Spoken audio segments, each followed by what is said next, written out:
Labor Day Camp is a camp which started at the Campbell Ave Methodist Church.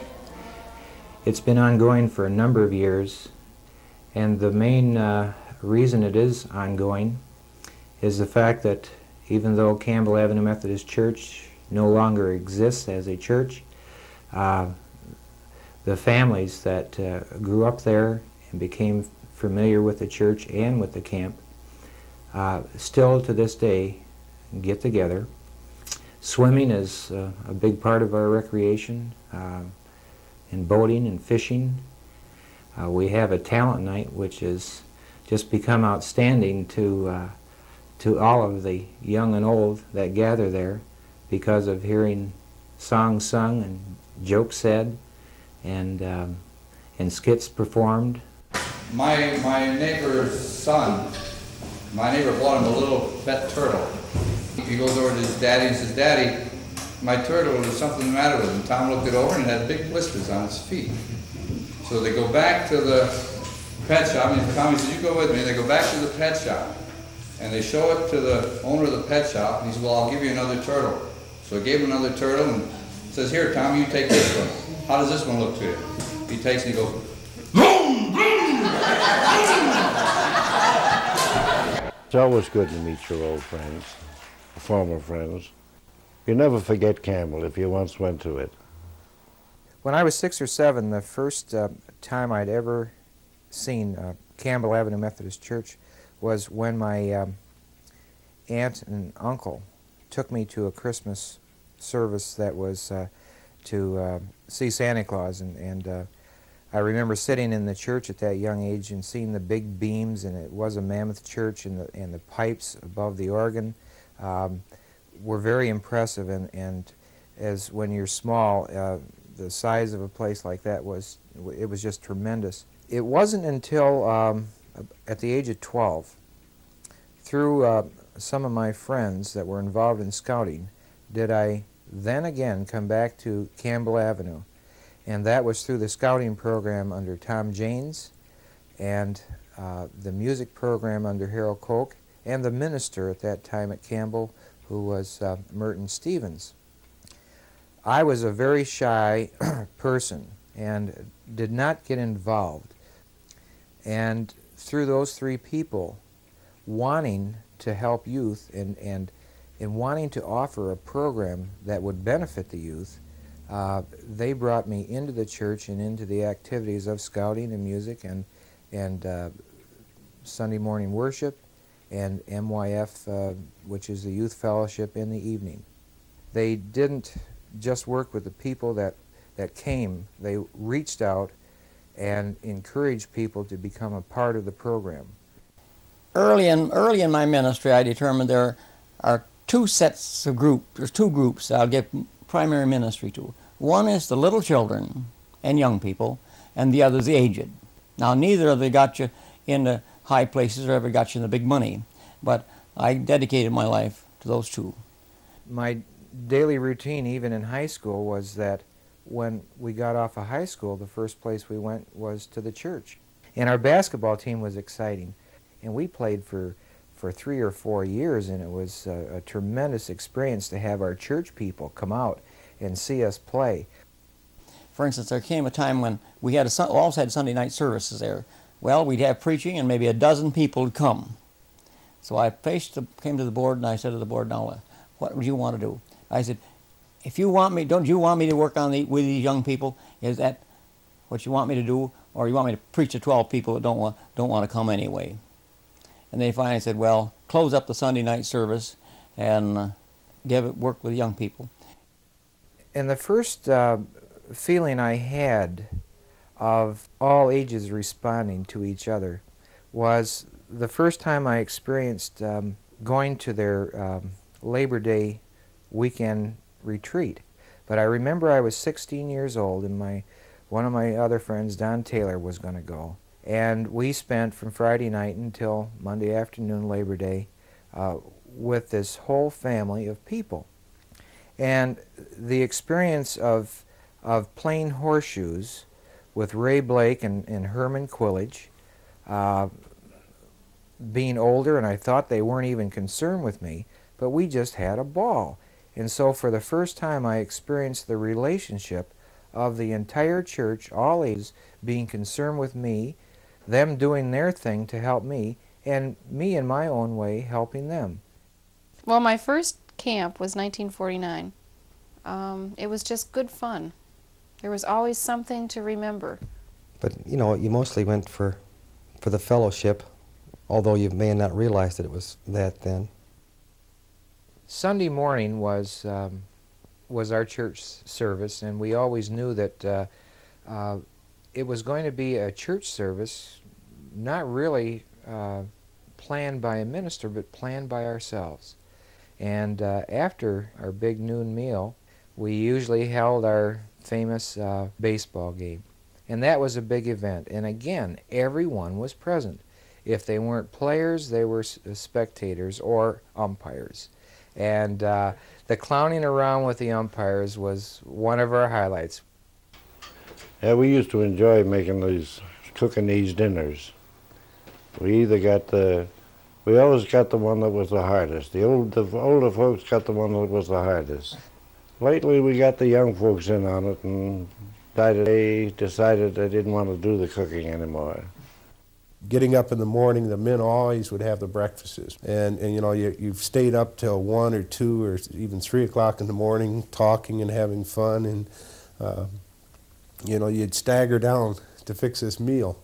And like I say, every bit of it to me, was enjoyable. I can remember the only year that I didn't go, it was just a terrible blow because I had to work. We were to the point we had to find more or less our niche in life. And I think that's, you know, and the church did it. There were quite a few couples that met in our choir, in the Campbell Avenue choir, that became married. Bea and I met at Campbell in the choir. Got married in Campbell in '49. Gene and Bernie, they met in the choir, and then they decided to go to the camp together, and gradually the bug hit them and they got married. We knew that those two singers would somehow start dating, and they were, and as well as they blended together in song, they blended together in marriage. As long as life is long, I'll love him right or wrong, and somehow I'll be strong, as long as she needs me. The thing that was significant with Campbell was it gave us a place to meet our friends. And I mean by friends, our boyfriends and members of the opposite sex. Younger ones there, why, it wasn't for us old folks that never got together. Sing, tarry all day, sing on today. I think, too, through these past few years, we've had a real expansion as far as our children growing up and dating. They want to share something they like with someone else that they like. And they find that they're bringing the person that they're going with to this great weekend. The fun that you used to see your mom and dad having as married couples, you were now having. Your kids were now at the point where you were when you first started out, and you could see that they were also enjoying the same things you were. And the kids would be running around 2, 3 in the morning and raising heck.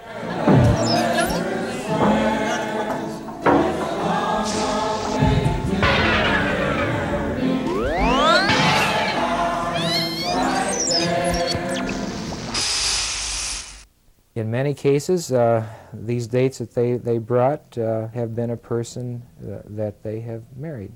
And now we find that the married children come and bring their spouse, and when they raise a family, they're bringing their children.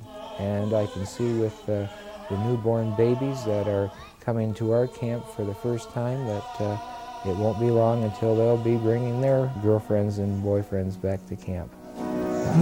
Sunrise,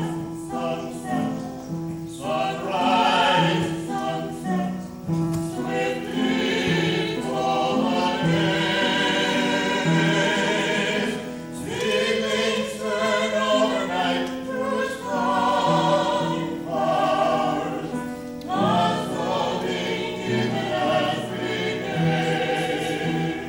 there's still that fellowship and tie there that was based from Campbell.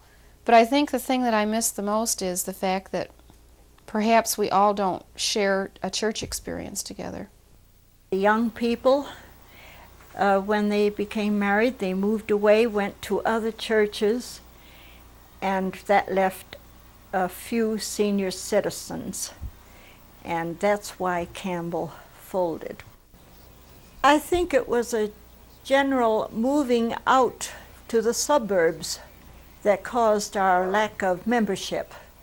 The funds weren't available to keep things going. They were cutting back, eliminating repairs, and the church was really dying around us, but we didn't know it.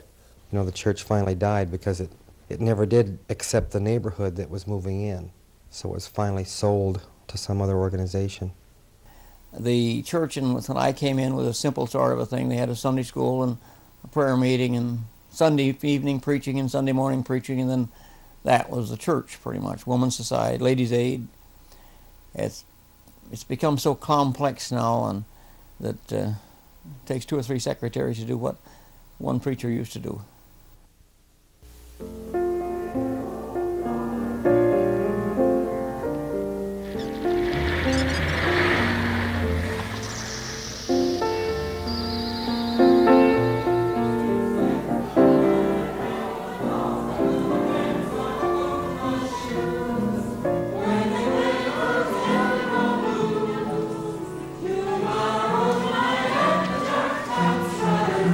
It seems like everybody looks forward to the talent show.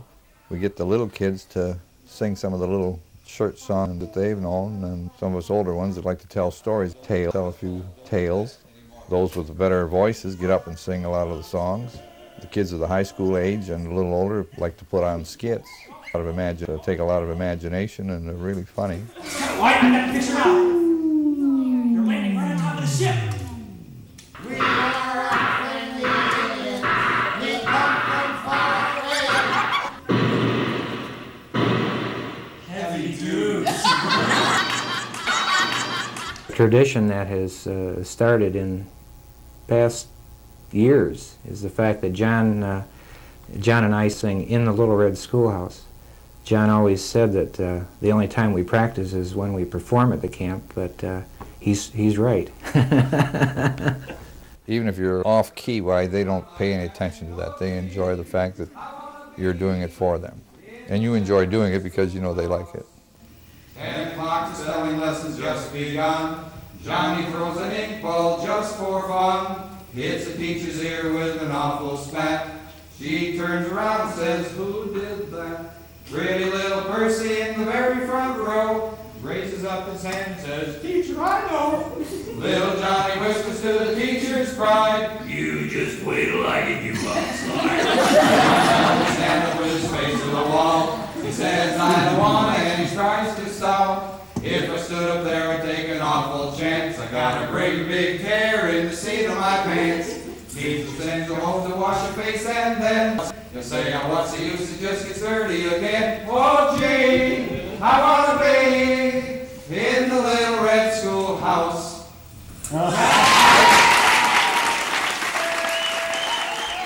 I always felt bad for a number of my youthful years that I never had a brother or sister.